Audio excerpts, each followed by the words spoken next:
Hey, everybody. Welcome to another episode of Bill Has Opinions. This is, of course, the best Gen X show you're listening to right now. I am Laura Lavoie, and I am joined, of course, by Bill Perkins, who has opinions. Hey, Bill, how you doing? I'm good. How are you doing? I'm doing just fine. Well, I'm doing mostly fine. I got injured today. You got mauled. I did. I got mauled by my cat. It wasn't her fault. She was scared by the printer, and I tried to pick her up, and don't do that. Yeah. Very bad idea. You're just gonna let the printer attack her, right? just let her be. It'll be fine. All right. So, hey, we need to talk about this. What are you drinking, Bill? I'm drinking a blood orange IPA from Boojum, which is over in Waynesville, North Carolina. Awesome. I love Boojum. But I am completely unplanned. And you got I have a Blind Pirate Blood Orange IPA from Monday Night Brewing here in Atlanta, and this was completely unplanned. We did not coordinate the fact that we were both drinking Blood Orange IPAs before we started. It was kismet. It was indeed. Is your Blood Orange IPA really hoppy and citrusy? How would you describe it? I would say a little citrusy, but not really terribly hoppy. It almost has a sweet sort of aftertaste. This one does. The only bitterness I tastes like kind of like marmalade, you know. Yeah. No, I asked because this beer, which I've been enjoying lately, because we bought a bunch of it, is actually really malty for an IPA. So it almost tastes like caramelly. But it's really good. So if you're not an IPA fan and you want to check out an IPA, but you like malty beers like browns and reds, Blind Pirate, Monday Night Brewing. But this show is not about beer, although all of our shows are about beer. But today's topic, Bill, what are we talking about today? We're going to talk about jobs today, careers. You know, hopefully everybody's got one or they're independently wealthy. I don't know. That's Hopefully. And so, I mean, I suppose jobs, like, as far as an opening statement about them, jobs, it's good to have one. We like to be paid. People like to have money to do things. So we figure they're pretty important. Well, you're part of a capitalist system, so you know you gotta go to the job and get your money so that you can be a cog. Yeah, I suppose. Although that said, I quit a corporate job about 8 years ago and now work for myself. So that's why I get to do fun things like this podcast. You can have fun at your job. I'm not trying to say that it should be like, you know, a lot of them are like that. There's certainly a lot of jobs out there that'll make you miserable, but ideally you shouldn't be. Exactly. So yeah, that's the main point here, probably of this whole podcast today is going to be don't be miserable at your job. Exactly. And a little bit later on, we're going to get to your tips for success. Yeah, but yeah, if you're miserable at your job, quit that job. Absolutely. That's what I'm going to say right here at the start. Nobody deserves to feel bad about their job. Everyone deserves to feel good about their job, whatever it is. So, for instance, I did not like my job, so I quit my job, and now I work for myself, and I'm the best boss ever. That's awesome. I give myself plenty of vacation time. I can do what I want. Nobody bothers me when I'm taking a break. Yeah, that's good. Breaks are important too, and I'll get to that later on. We'll circle back around to that, as I like to say when I'm on a conference call at work. Exactly. Oh, there are so many things we could say now about working in the time of a global pandemic because it's so different. It is, you know, it is, and it's also different for me because I just started a new job. Sorry, there's a fire truck coming by. Hopefully you're so hot you're on fire. You're just roaring this whole thing. So I just started a new job right at the beginning of this pandemic. So it's been really weird because I've been training for this new job so I came into my job the first day of work. They showed me my office. For the first time in my life, I've got my own office. And I mean a sizable big office. Like apparently I didn't realize this. My wife keeps reminding me. She's like, apparently you're like some kind of executive there, and I'm like, I guess I am. But it's weird to me because it's not like what I was going for. You know, like it's not my career trajectory. I've always eschewed management positions. I've always been like, nah, I don't need that. I just want to do what I do and do it well, and you pay me well for it. And I don't want to be promoted, and I don't want to be a manager. But apparently, this is kind of a sort of a manager. It's cool. It's a cool position because I'm managing data, but I'm not managing people. So it's kind of ideal for me because I don't want to manage people. Right. But I do have to do a lot of presentations and other management type bullshit, which is part of what I always was like. I didn't want to go to meetings, and I didn't want to do presentations and prepare reports and that kind of thing. And I don't mind it now. I don't know what happened. Maybe it's just, I finally aged into it or something. I don't know. Anyhow. And I imagine that's just that might be part of the tips for success. Do what works for you when it works for you. Yeah. You can't expect to always want to do yeah. And, they say the average American will change careers like 3 times in their life now. I know is Matt just up and quit an IT position or IT career a couple years ago to go back to law school in his 40s. So, do what works for you when it works for you. That's certainly good advice. I'll tell you something funny. I mean, and I mentioned this before, I guess, maybe, but I went to art school. I have a degree for fine arts, and I got out of art school, and after doing art on a deadline for 4 years and having people like give you assignments and stuff, it just beat the give a crap out of me on art. I just was like, I don't care about art anymore. So there's one of those things that I would say goes against, how people always say like, if you do what you love, you'll never work a day in your life, and I get what they mean by that, but at the same time, I don't think it means that you should necessarily pursue your hobby as your job, because when you do that, your hobby becomes your job, and it might take the joy out of it for you. And that's what happened to me was like by the time I got done with art school, I realized I don't want to do art all the time. Like it'll take all the joy out of it for me. And honestly, like for as far as visual art went, it really did. Like I quit bothering with it. Now I went on to, as we discussed before, I do a lot of costuming, and I think I apply my art degree to that. And then I got involved in music after that because I needed to pick up new hobbies. I think I was like, well, I'm done with that. Let me move on to something else. So I found other creative endeavors, but I was not interested in pursuing art as a career. For some people, that probably does work. It's not a one-size-fits-all thing, maybe, but I was listening to somebody from Johnson & Wales, which is a culinary school. The culinary school used to be in Charleston. They moved to Charlotte a couple years back. And right after they moved to Charlotte, I was listening to some NPR show where they were talking to some people. They were talking to a guy who graduated from there who was a chef, and they were talking to somebody who was still going there. And they said, what's the biggest misconception about culinary school? And at the time I was thinking about it. I was thinking about maybe like doing that career shift thing and going to culinary school because I like to cook. And the guy on the show said, the biggest misconception about culinary school is if you like to cook, you should go to culinary school. he said because it turns out it's a business. It's not fun games, and you won't love it. If you like to cook, you should cook. That's what he said.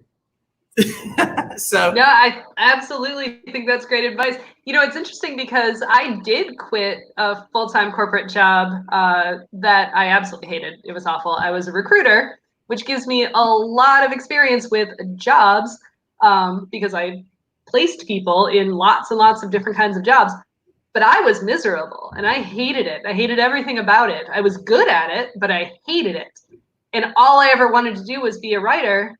And yes, I can do that for myself, but I can just write as a hobby, but I don't want to write as a hobby. I want to write professionally. I want people to want to publish what I write. I want to make it. So I started my own business doing business writing. I do blogging for various small businesses, including in employment. So I actually still do a lot of things around what my recruiting background was, just because it was easy to get into because I could write that stuff in my sleep. But I can also write, stuff for me. I can write fiction. I can write, all kinds of content for clients and things. So I kind of took the opposite approach, and I totally get the don't let a hobby be your career thing. But for me, it was never a hobby. It was always just what I did. I'm just a writer. So I'd rather people pay me to do that, since that's the only thing I like to do. That's fair. I mean, again, it's not a one size fits all thing for me. I like having my job be very separate from my hobbies, because I like to come home and not think about my job. And I have the kind of job because I work in data. I'm an analyst. Well, I'm not really an analyst at this position, but up to now, I've mostly been a data analyst.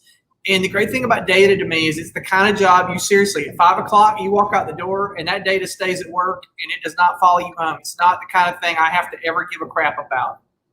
That's what works for me. Is I go to work to support my hobbies, and all I ask is that I want to enjoy my work, and I do. I find looking at data, I actually bring a sort of creativity to it, and in my mind, it all makes sense to me. But I think when I explain it to other people, it doesn't. But I get joy out of it. But also, but it's also great because it's the kind of job I can walk away from at 5 o'clock, and I don't think about it until I'm there the next morning. And and it pays reasonably okay. So, there's that. Exactly. And I know we'll get more into that too. But I do want to remind people, make sure you comment. We want to hear about your jobs. We want to hear about what you like about them, what you hate about them. Blast us for our opinions about jobs. We don't care. Just talk to us. So please share your comments below, and we might talk about them on the show. So we do have to take a station break, like we do. And Bill, I know there was something you wanted to talk about.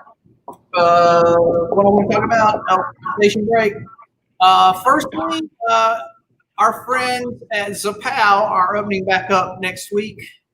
This after the first of the month, I think. After the first of the month, okay. Which is actually when I go back to my office job. Apparently, that's when they're asking us to come back to work. So to tie all that back in. Anyhow, so Zapow is a sort of a pop art. It's kind of like one of the artists who would be at a convention. Yes. Except for there's multiple artists. It's like that. There's a bunch of comic book and fan related art, and then just other cool kind of nerdy art. Anyway, it's a gallery in Uptown Asheville. Our friend Lauren runs it, and anyway, it's been closed down for a few months, and she's reopening. It looks like she's going to be doing a lot of some mail order stuff now, maybe. Yes. So you could always mail order, visit their website. You can always do mail order, but she's definitely amping that up right now, which makes sense. She's been doing a few things since she's been closed. Lauren's a fun person to talk about when we're talking about jobs, because I know her background is as an illustrator, and she decided, hey, what can I do to start a business where I'm around art all the time? And she started this kick-ass gallery where that's what she does. She helps other artists. She brings them in, shows their work, gets them sold, and she also has a bar in the gallery, because there's no business in Asheville that isn't also a bar. It doesn't matter what kind of business you are probably also a bar. Yeah, I think only the Baptist churches in Asheville don't have a bar. Exactly. But we also want to mention a couple of things from us, and I'm going to stand up, people. I apologize. But although I shouldn't apologize for standing up at my own show. But we want to show you all. We have Bill Has Opinions t-shirts. So you can order those online from Threadless. Yeah. And they're adorable, and they come in a wide variety of colors. Would you say they come in a plethora of colors? I would say that. A flotilla of colors. All of the colors. So definitely check those out. We'll put a link up on our Facebook page so you can buy a t-shirt, because we want you to. Also, we have started a Patreon. So right now there's not a whole lot going on there, but we hope there will be. And if you join Patreon at our highest tier level, which still isn't that expensive, you get exclusive access to our private clubhouse. So it's just a secret speakeasy for people that can hang out and talk to us. Ooh, we do have, look, apparently people are into the fact that you can drink beer while getting your haircut in Nashville. At least you could before we all shut down, but I assume once we can go back, you cannot. Although even once we can go back to get a haircut, because you'll be required to wear a mask, it will be hard to drink a beer while you're getting your haircut. Yeah. You'll have to drink it later. They have a hole for a straw in it, though. just stick the straw up under the mask, because that's perfectly safe. There you go. You're perfectly fine with that. Wear like a whole shield. Yeah. We need to invent that mask, one that protects the beer and the face. Oh yeah, just like a place to put like the cup inside the mask, and you just took your head there. Exactly. I think there's money in that. Right. Talk about a job. I mean, you get the old hat with the two beers and the straw. Just put the straw under the mask and this side. Yeah, that'll work. There's no reason that won't work, right? Yeah, why not? All right, so join our Patreon. We'd love to have you on board. Buy our t-shirts. Visit Zapow. Those are the things that you should do that we're telling you to do. Yeah. All right. So what do we want to talk about next? Do we want to talk about your tips for success? Do we want to? Let's go back in time and talk about our first jobs, because that's always an interesting, different thing. It's always very different than what your career is. Your first job. Yes. My first job that I got paid for was I was working on a farm, because I'm from South Carolina, rural South Carolina, and my stepdad actually had a farm. And so at 15, he was like, you need to go work on the farm. It builds character, And so I was initially put out in a field to pick tobacco, but I was very slow at that compared to other people doing it. So after about a half hour of my lousy tobacco picking, they decided I was no good at that, and they moved me from the picking to the barn. And my job then was to when they would have these trailers full of tobacco show up every half hour or so from the people who were picking it. And I was to load them into the barn. I went on these big racks in this barn that was basically it's basically like a big clothes dryer is what the barn is. It's got a big, and it essentially it dries the tobacco out. Now that was actually I didn't mind that so much. It was mostly easy. The bad part was when at the end of the week when you opened that barn and you took the dry tobacco back out of the barn. In addition to the tobacco drying, tobacco fields are basically sand, right? It's like beach sand. And I was not outstanding in my field, no. But were you busy? No, you weren't outstanding in the field because you went into the barn. I was outstanding by the barn. I mean, that's always, when you can pull out that joke, you got to pull out that joke, right? You do. It's a common, that joke gets said a lot around farm, I'll tell you that. So, after you take the tobacco out of the barn, in addition to the tobacco drying up, it also sheds loads of this silty sand. And so then you have to sweep the barn out to get all that sand out of the barn. And in addition to the sand being on the ground in the barn, there's also like little flakes of tobacco, little tiny bits. Right. And as you're sweeping it out, which was part of my job, I'd sweep out the barn periodically. It would create like an aerosol of tobacco kind of, and you would get, I don't know if you're familiar with nicotine poisoning. I try to avoid it personally. Okay, so there's a thing called nicotine poisoning if you're not a smoker, basically, and you're suddenly exposed to a lot of nicotine. It'll give you like a splitting headache and make you very cranky and just feel lousy, nauseous a little bit. And you were 15 when you were doing this? Yeah, I was doing that, and I was 15, and yeah, it was good time. And I worked a 12-hour day. I got there at 7 in the morning, and I worked till 7 in the evening. And at the end of the shift, actually, I think that's maybe an overstatement because we did take an hour siesta after lunch.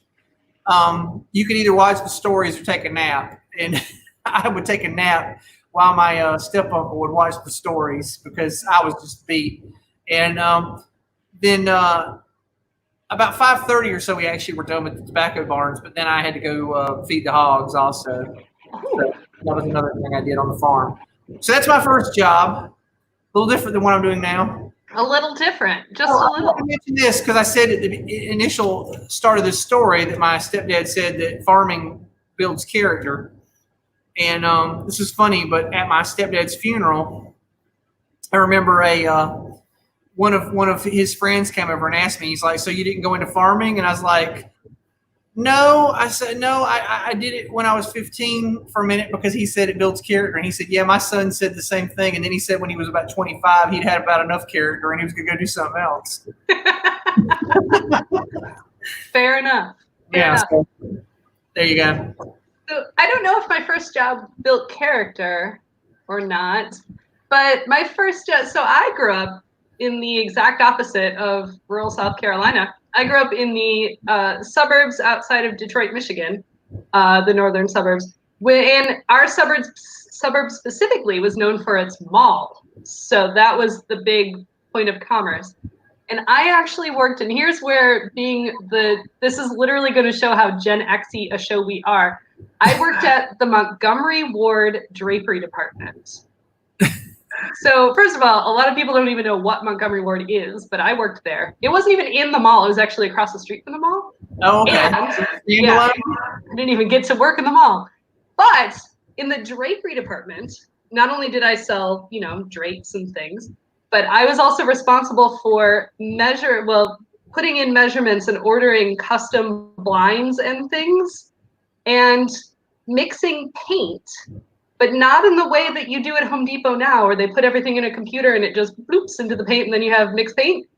We had little cards we had a whole book with formulas. Uh-huh. And for every color, we had to manually put the pigment in the paint at the right levels of consistency and then shake it up in the shaker thing and then sell that to people. So I felt like I had a lot of power. I also feel like that is a very useless skill now, that I know how to mix paint like from formula.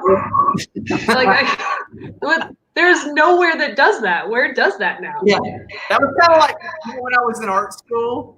The year I was in art school, they were still teaching A/B roll video editing. And I feel like everybody who graduated knowing A/B roll video editing, like, basically had a useless skill. Like, they graduated. It was like, oh well. I will tell you, and this is probably a different show topic. College would be its own thing. I learned that in college, you almost always learn useless skills because whatever you're learning in college is about 5 or so years out of date of what everybody is doing out of college. If you go to state school, if you went to private school, you might learn the current thing.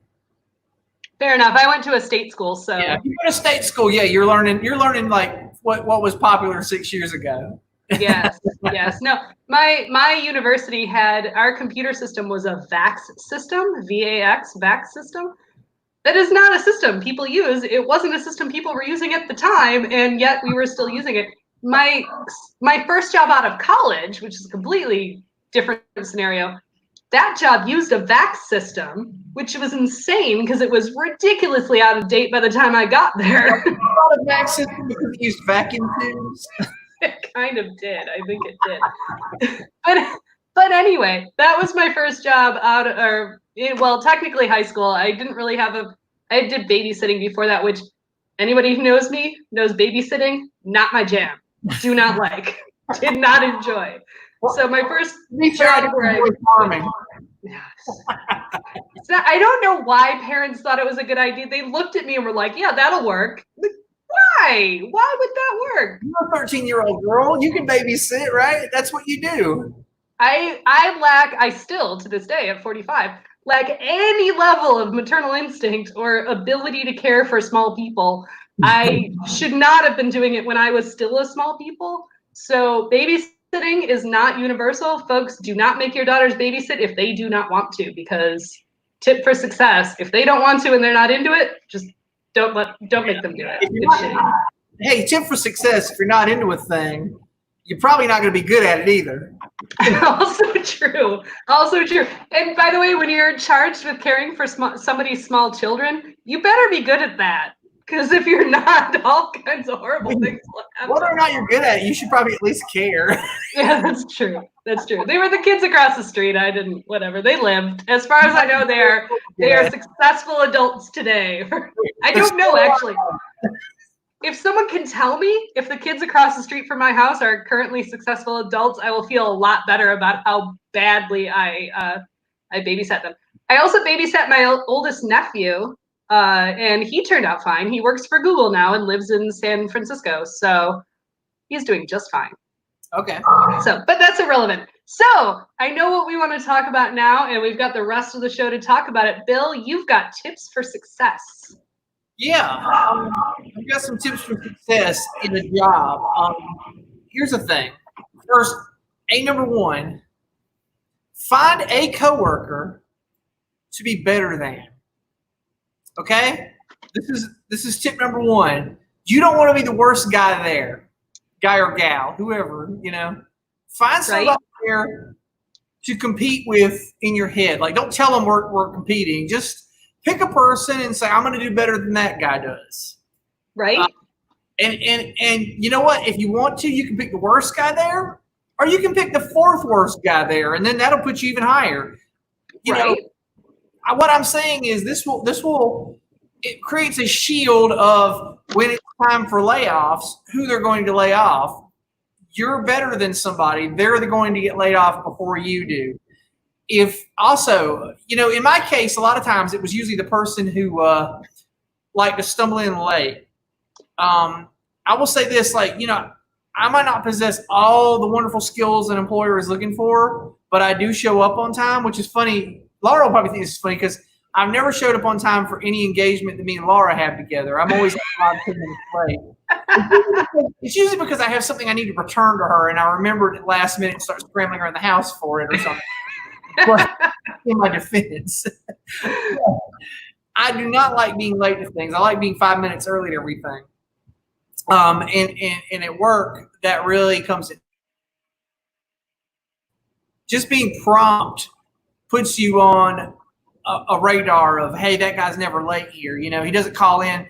I actually used to, 2 jobs ago, I used to call in late once in a while if something actually came up. Like, it'd be like I had to take my stepdaughter to school or something before I came, or there was some family emergency. I would call my boss at like 7:05 and say, hey, I might be running a little late today. And I would still show up on time. Right. What I usually meant was, I'm going to be late for me. I totally relate to that. That was totally my experience too. I was known for being early. In fact, in many, many days, I was a half an hour early. So I think about it now, and like the amount of free labor, because I was salaried, right? So the amount of time I worked for free, like now that I think about it, I was like, holy crap, I probably shouldn't have been 30 minutes early because it's not like I got paid for it. Right. Yeah. I've been salaried for at least the last, I've had one hourly job in the last 20 years. And that one I did milk that. I came in like, they were weird. They were protective about the overtime, but I would show up 5 minutes early and I would leave 5 minutes late, and I would like go 5 minutes over at lunchtime, and it would add up, Right. But it was minute enough to like sort of stick it to them, and that was sort of my way of like being mad because I was in a professional job that they were making me clock in and out of, and that was my passive aggressive way of sticking it to them. I think that's fair. Salaried. I think that's fair. It's funny now though, because I work for myself, but I'm actually a morning person. I know it's weird. People are like, what the hell's that? But I am. So even now, if I wake up at 6:30, 7 o'clock in the morning, because I work for myself, I roll out of bed, I'm in my pajamas, I just start working because what else am I going to do? Yeah, exactly. You're already up. You're probably already thinking about it. That's why you're up. Right? Exactly. If I wake up early, it's usually because I am, even though I said I leave my job at my job, I mean, if I do wake up early, it's usually because I got something on my mind about the day. And you might as well just get up and get dressed and go to work, Exactly. And I do get more done between 7 and 12 than I do between 1 and 5. I always have. I don't know why, but Me too. My afternoons are useless, completely useless. I might as well not. And if right now, because of the kind of work I do, if I'm done, I'm just done. I'm like, all right, I'm gonna go watch like reality television and not do anything because I'm done with that. I don't need to. Yeah. I'll say this about the afternoons. Here's the worst damn thing. And I said earlier, I didn't ever want to take a management position because I didn't like meetings. And I still don't like meetings. I guess I've kind of gotten to the age where now I see the necessity for them sometimes. There are things you need to meet about. But then you have I've had supervisors who thought we should meet like every morning and just kind of go through like blah, blah, blah. Yes. Hey, everybody. And honest to God, he had nothing to talk about. So he'd be like, how's everybody doing today? How was your weekend? And it would just go on forever. And I didn't care. I don't care what their weekend was like. Right. And it would just go off the rails and it would take 45 minutes. And the whole time, all I can think is I've got actual work on my desk I could be doing. So I had this little like saying I used to say, meeting ain't working, I'd say. Or it was meeting ain't working. Because if you're meeting, you're not working. You have work to be done and a meeting is not work. Exactly. No, it's interesting you say that because I write a lot of articles about having more productive meetings because a lot of my clients want that. And honestly, my personal view is have as few meetings as possible. If it can be an email, make it an email. Absolutely. You're not making a meeting that we could have sent an email about. Exactly. No, I'm with you. Meetings are the most unproductive things in the world. And yeah, as Heather Biederman, friend of the show, says, it's just jibber jabber. Jibber jabber. It is just jibber jabber. And which we're now seeing too on Zoom meetings, because half of the Zoom meetings are, whatever virtual meeting tool you use to like the first half of it is, oh, look at my cat. Oh, my toddler is bothering me. Oh, let's just, I have to go get my coffee. Can you hear me? Can you hear me? Am I muted? What's that background? Is that Star Trek? Oh, no, it's Battlestar Galactica. Okay. Exactly. Yeah. So it's not like we're more productive now because we're all working from home. The meetings are still as unproductive as they were before. Absolutely. I want to spend a minute on meetings for a second while we were talking about them, because when I worked back in the day, I used to work for a large corporate bank in Charlotte, North Carolina. That will remain nameless. I like to call it Big Corporate Bank NA. When I worked for Big Corporate Bank NA as an analyst there, we would have quarterly meetings, and the quarterly meetings meant our entire business unit went to this. It was like going to one of those lecture halls in college where there were like 400 people in a huge auditorium. Yes. So here's the thing. The department I worked for was four people. That was a subset of another subset of another subset of this large. And these quarterly meetings had about 0.015% to do with my job. Maybe we'd get a shout out if we were lucky. Most of the time, it had nothing to do with anything I wanted to know about. And I used to go to these big giant meetings. Like I said, they were in like a lecture hall, and they turn off the lights and show a slideshow or PowerPoint presentation or whatever. And I would look over at my coworker beside me and I'd say, hey, if I start to snore, how about nudge me? Because I'm going to take a nap right now. Right. Also, I need to point out, because this is very astute, you said a thing that should be our catchphrase. Okay. I want to spend a minute for a second, which I think is literally the most Bill thing that's ever been said. So that is correct. It should be on the back of the shirt. All right. It really should. Refill those. We'll work on it. Because by the time I'm writing that down. That shirt, that's what it'll say.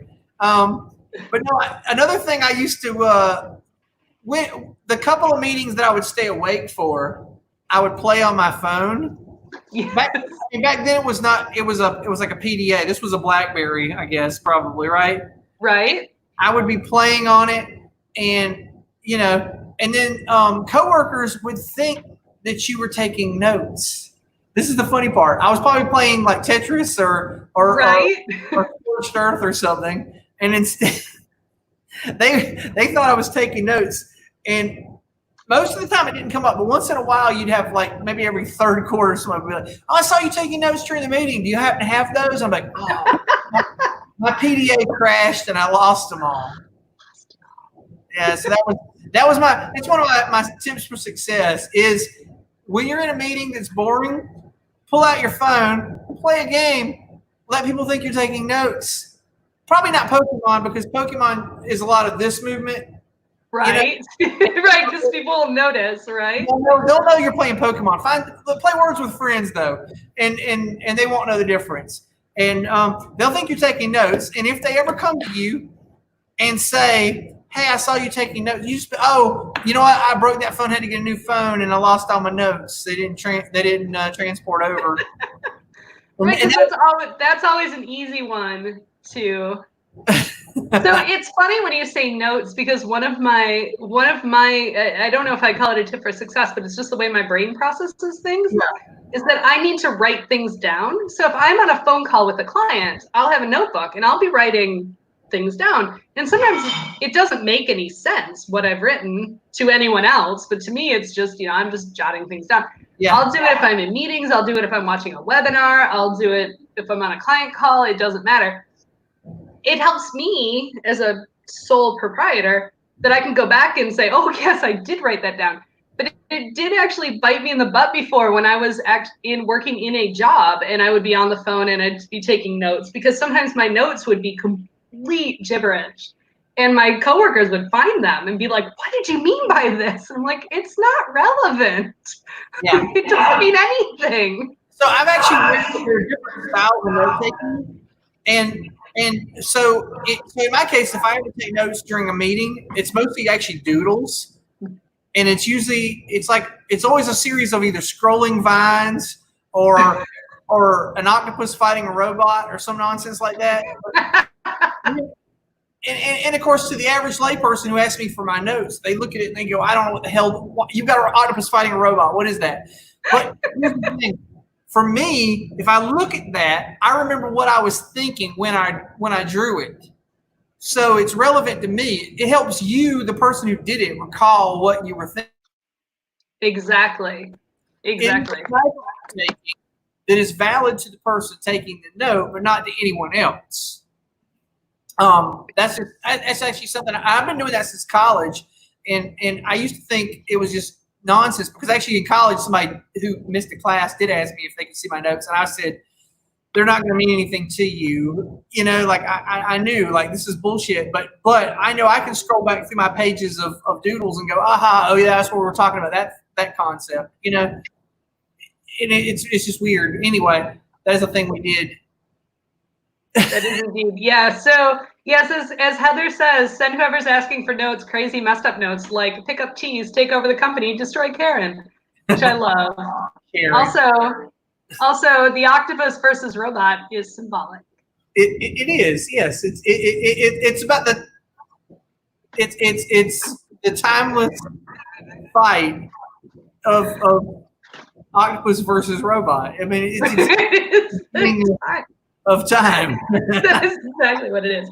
All right. I know we've drifted. I know you have a ton more tips for success. So please give us another tip for success. Another tip for success. Go to the bathroom on company time.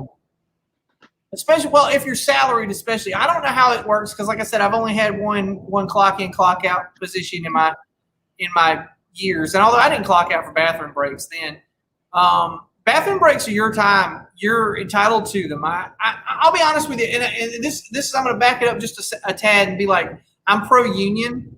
I've never been in a union because I've always been in salaried professional positions. However, I totally support unions, and I think they're valid. And they're valid because I think you are entitled to certain creature comforts in your job, and one of those is going to the bathroom when nature calls, okay? Not when the boss says it's okay. That I had one. I remember when I actually was working at big corporate banking. I had this one job where I was in a call center when I first started there, and the boss one time tried to schedule our bathroom breaks. And I was like, I looked at him, I was like, you have lost your damn mind. I am going to the bathroom when my guts tell me it's time to go to the bathroom. Exactly. No, I completely agree with that. And I think that is the most ridiculous thing that companies think they have control over, because nobody has, the person does not have control over that. I mean, I can pee, you need to pee, you need whatever, you gotta go. I can tell you what time of the morning I'm going to go to the bathroom just because I'm like clockwork, but you can't tell me when I'm going to go to the bathroom, because I'll tell you, no, it's going to happen at 9 o'clock, whether you like it or not. So don't schedule anything right then. Exactly. And so I'm going to tell a quick story that's not my story to tell, but I'm going to tell it anyway, even though Matt's listening and maybe he'll chime in. But when Matt had one of his first jobs, he was actually working for his cousin, I believe at a pizzeria or a convenience store or something like that.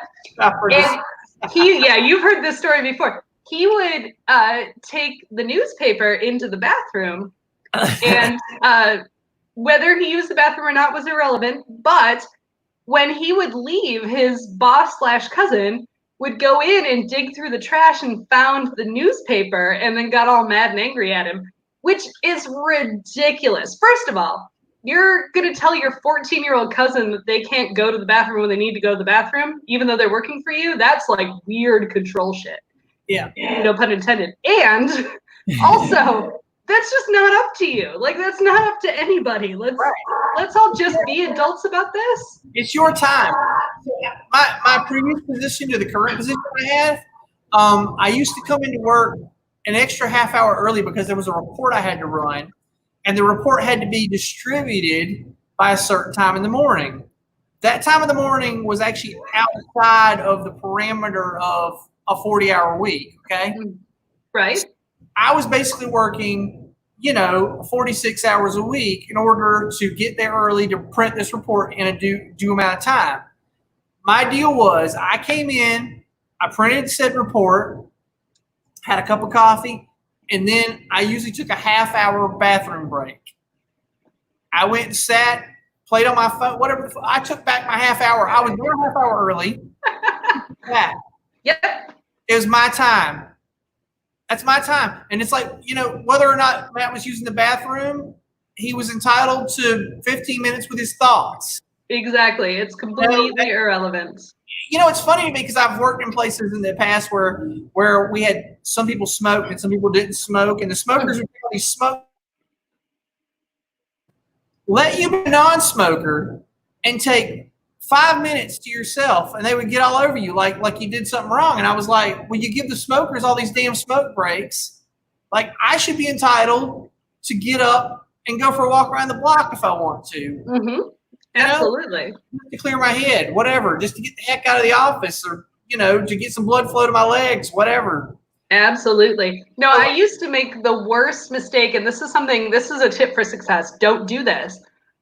When I worked my corporate job, staffing agency job where I was a recruiter, I would eat my lunch at my desk and just keep doing shit. Like, don't do that. No. Leave the office. Go somewhere. Go anywhere. And I wish that I could go back in time and tell, 28-year-old me when I got that job, don't do that shit, because you're not eating lunch. You'll not get that time back. Yeah.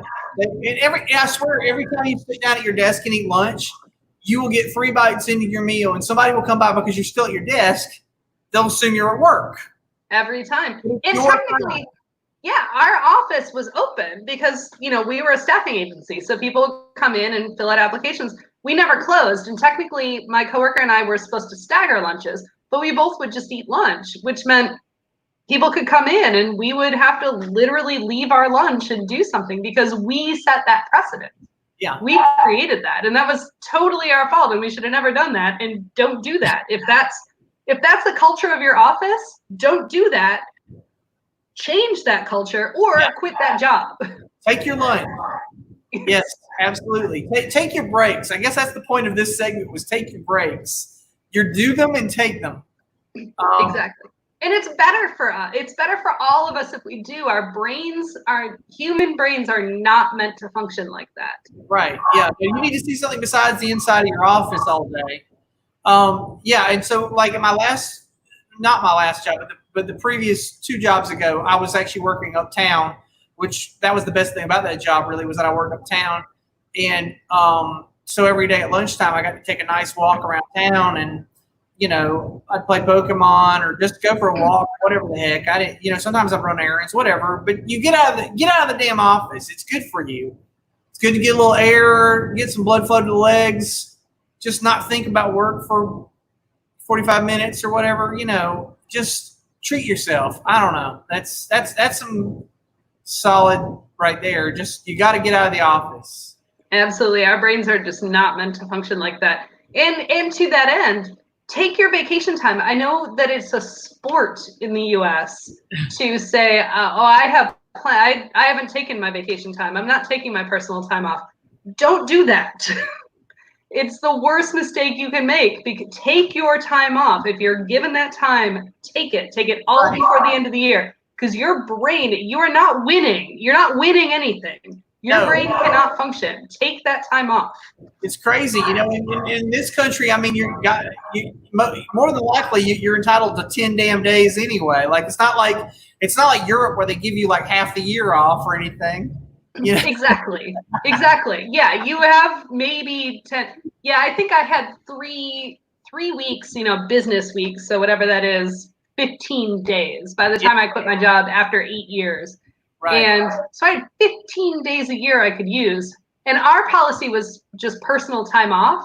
So it didn't matter what those 15 days were. That was vacation, sick time, personal time. Oh my God.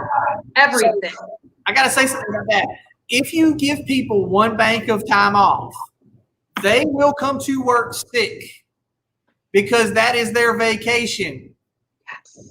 Yes. And I think we're learning a lesson right now about what happens when people come time off.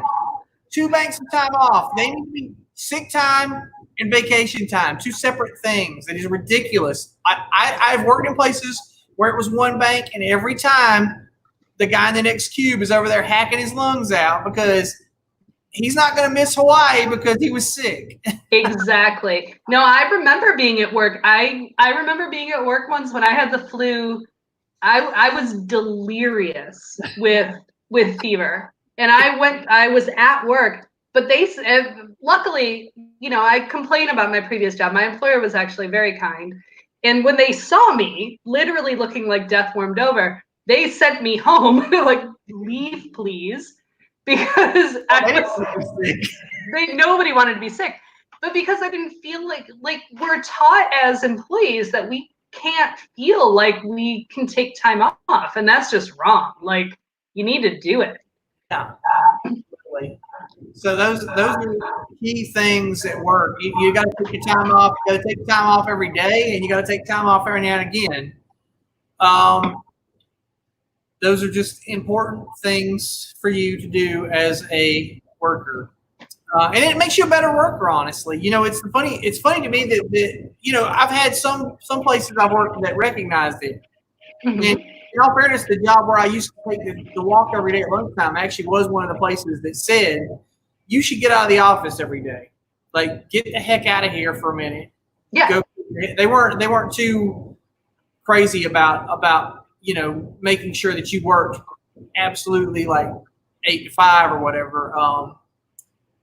And it was a salary position. But I've had the worst ones were the jobs where I had like a half-hour lunch break, which in some places was barely enough time to get across the street and grab a sandwich and come back.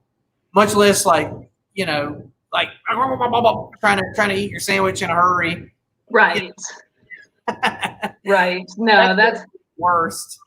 Yeah, and I've done a lot of work I've done a lot of writing about this. Obviously, I'm not like a psychological expert, but the research I have done for the level of work that I do, our brains are not meant to multitask. We think they are, we pretend they are, but we are not designed for that. Our brains cannot do that. What we do is prioritize. So what you're physically doing is prioritizing things. So you've got to take that time off to keep your brain functioning normally. Otherwise, that's what causes burnout. That's what causes people to just completely shut down. Yep. Yes, and as Heather says, a 30-minute lunch is bring your lunch or no lunch, basically. Like, there's no way you can go somewhere. It totally is. Yeah. I had this one crappy job when it was shortly after college. I had this job at a call center in Downers Grove, Illinois. Yeah, and and the place was in an industrial complex, one of those those places where it's just like a bunch of retention ponds full of Canadian geese. Right. Yes, I grew up in the Midwest. I'm very familiar with those. You know what I'm talking about. And then the only thing within a half-hour drive of there even was there was this thing called White Hen Pantry, which I don't know how far out of Illinois they have those, but it's a 7-Eleven essentially. But Yes. I will say this: they have a really good deli section at the White Hen. But that was the only thing you could get to and back in half an hour. So I would eat at the White Hen every day almost. It was not good for the psyche, And I quit that job. I wasn't even a year into that job when I quit. Oh, and this is another thing. So I'm going to use this as a segue because this brings me to the idea of when you know your jig is up. Okay, because I came into that job. I remember one day I came to work, and as I clocked in and walked in the door, I just had this like feeling of like all this weight. You know what I mean? Like you walk in the door and you're immediately like, you just feel like, I don't want to be here. And when I start feeling I didn't recognize it at that job because that was shortly after college. I was still pretty green. Right. But after it happened to me like 2 more times in my life, I started getting like hip to it. And I was like, okay, you know what? When you start feeling that, it's time to go. Like the day you walk into work and you feel like being at work is the worst thing ever, it's time to go. Yep. And for me, it would start if I didn't do it immediately. Like, that was the first part, was just that the heavy feeling. Eventually, like within like 3 months, I would start getting like eczema, like my face would break out. I don't have eczema on the regular, okay? But too much stress will make me get it. And right. It's a signal to me like it's time to quit your job. Absolutely. Yeah, no, I won't name her because it's very personal, but I have a very, very good friend who breaks out in hives when she's stressed, and she doesn't otherwise get hives. Like there's no other cause. Yeah. It's when she's super stressed. So yeah, if you're having a physical reaction to not enjoying what you're doing anymore, it's time to not do that anymore. Yeah. I just want to give a mad shout out here for a second to Chambly at the Purple Onion, who's getting me another beer. Yay! Cheers. It's gonna be a little, yeah. I'm glad you don't have to do it yourself. You have minions. So it's great. And she loves what she does, so it's right. It's all good. Yeah. So anyway, yeah, they're again. So I'm gonna take a sweet second here to give them a pitch. Again, you're gonna take a minute for a second, or a second for a minute. What are you doing? Yeah, whatever. Spend a minute for a second. Open again on the weekends from 5 to 8 for takeout and delivery. Oh, they're opening for real soon. Lunch and dinner. That's why they got beer back on tap. Yay! Yes, I'm very excited that businesses can now start to reopen safely. So if you can, go to the Purple Onion, make that happen. Or go to if you don't live around here, go to whatever watering hole you like. Just go support your local businesses. It's important. Absolutely. That's what I gotta say about that. And Heather brings it, stress does bad things to your body. A job you hate can kill you if you let it. It's not worth it. I know people who have had heart attacks. I've known people who have had other, major medical events because they hate their job. And I hated my job. I was so over my job by the time I quit it. I was spending every weekend. Sometimes I would come home at 5 o'clock and be in tears because I was so upset and I hated my job so much. If you are in tears about your job, it's time to quit. Yeah. Don't do that. Yeah. Don't let your job kill you. You can find another job. You can pivot and do a different thing. like we were talking about earlier, Americans are expected to change their career trajectories 3 times in their lifetime. If your job is making you miserable and you feel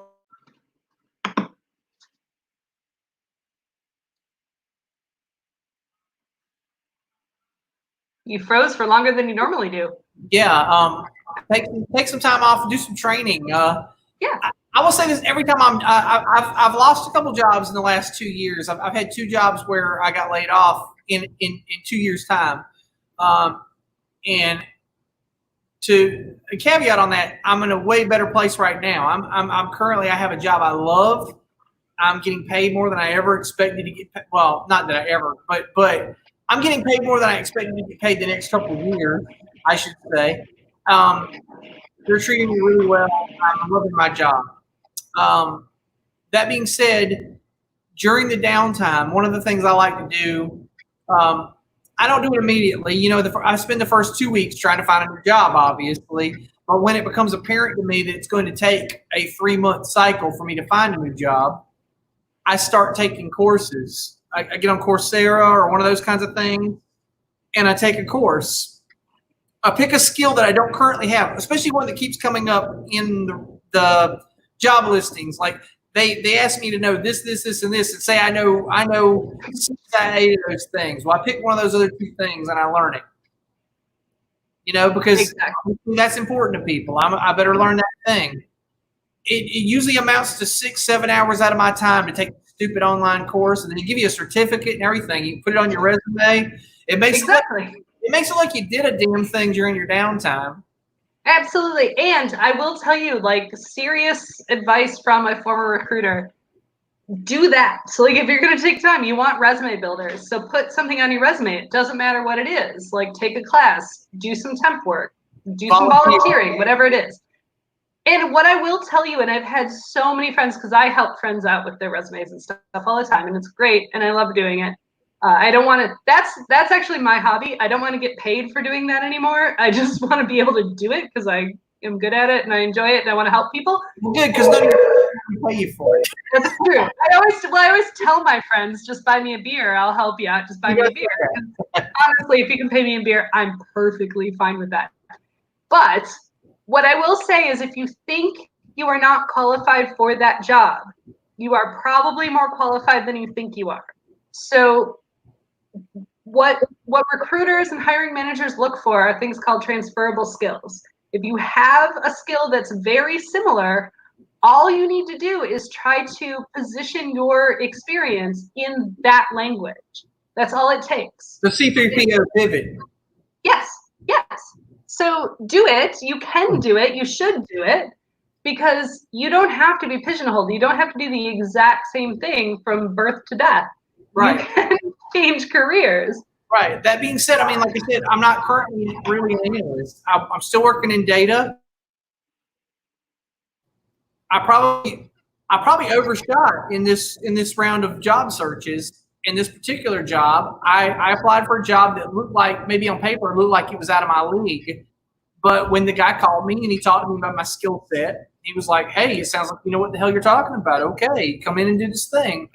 Yeah. And my wife has reminded me a couple times, like I said, that, oh, you're in some kind of, administrative executive position now. And I'm always like, yeah, that's weird, because that's not what I was going for. But it's fine. I'm good at doing what I'm doing, and my skills do transfer to it. And like I said, I'm being well compensated, so I couldn't be happier with all what shook out. I'm honestly glad I lost the last job I lost. Right? And exactly. Sometimes it just works out. And Heather wants everybody to know, if you want a list of places that offer free classes, our resident favorite librarian, she actually said she'll make a list and share it on the Bill Has Opinions page. So do that, Heather. We would love a resource. Perfect. All right. We are literally at time, and I know we have a little bit more business to do, and I know we could talk forever about jobs. We could. So we'll do this again sometime. I think you have a lot more tips to success. I probably do. Right? But in the meantime, so normally at this point we would do mailbag, and I'll be honest, nobody's emailed us anything. So folks, send us a message, send us something, tell us we suck, tell us we're great, Tell us your opinion. We don't care. We just want to hear from you. So whatever it is, send it message on Facebook. It's the easiest way to get it to us. Yeah. But that brings us to, because it is 6 o'clock. Bill, what are things that are extra this week? Well, since I spent a few minutes talking about the bathroom at work, I'm going to talk about turd burglars for a second. They are the worst. Like, come on, you know someone's in the stall if the door is shut a certain. Don't come rattle the handle. It's annoying. It's perturbing, and a man is never more vulnerable than when his bowels are moving. So please do not shake the door handle when someone is in the stall. Just be patient. They'll be out in a few minutes. I mean, you know the routine. Most guys are pretty regular anyway. Like, you're in there at a weird time if you don't know when to be there. So knock it off with that. No, that is a hilarious one, because there have been several times where it's either been me or I've been waiting for a public restroom, especially like the single staller, single one hole or whatever, Sure. where people get so impatient and they're pounding on the door and they're pulling the door handle. And I'm like, if someone is in there, just let them do their thing. Like, Right. Just back off. I guarantee that's not going to speed them up. No, it's not. It's not going to. So yes. Oh yes. And Heather says the people who practically kick the damn door in on you. I actually had one woman, she struggled so, I was in a subway. Come somewhere. back with the door. She was like, she got that door open.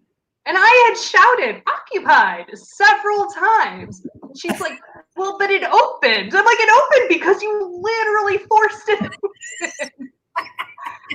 Like, just because it opened doesn't mean no one's in here, and you spent 20 minutes trying to open it. No, I'm with you. All right, I'm totally with you on things that are extra, because that's very extra. Wait, what does Heather have to say? Yeah, those tiny round locks that don't. Oh, yes, things that are extra. People, the push lock versus the twist lock. Who the hell? Why would you buy one of those? If you're building a bathroom in a public space, don't do the one that does the little push thing. You know what I hate about it? Then you usually like flip it to see if it locked, and then it unlocks. And then unlocks. Exactly. And nobody inside that room, especially if you're not in reaching distance of the door, like if somebody does happen to pop it open and you get in, like if you're too far away, no one is comfortable in that situation. Just invest in locks that turn. It's simple, it's easy, it's cheap. If it's a restaurant or something, you should invest in the locks that say "occupied" when you flip the thing. I'm all about those are the best. I completely agree with that. Absolutely. All right. I think that was an excellent things that are extra. So we have on my list now is engineering notes. So everybody, like and subscribe. Like us on Facebook. Subscribe to us on what is the other one? YouTube.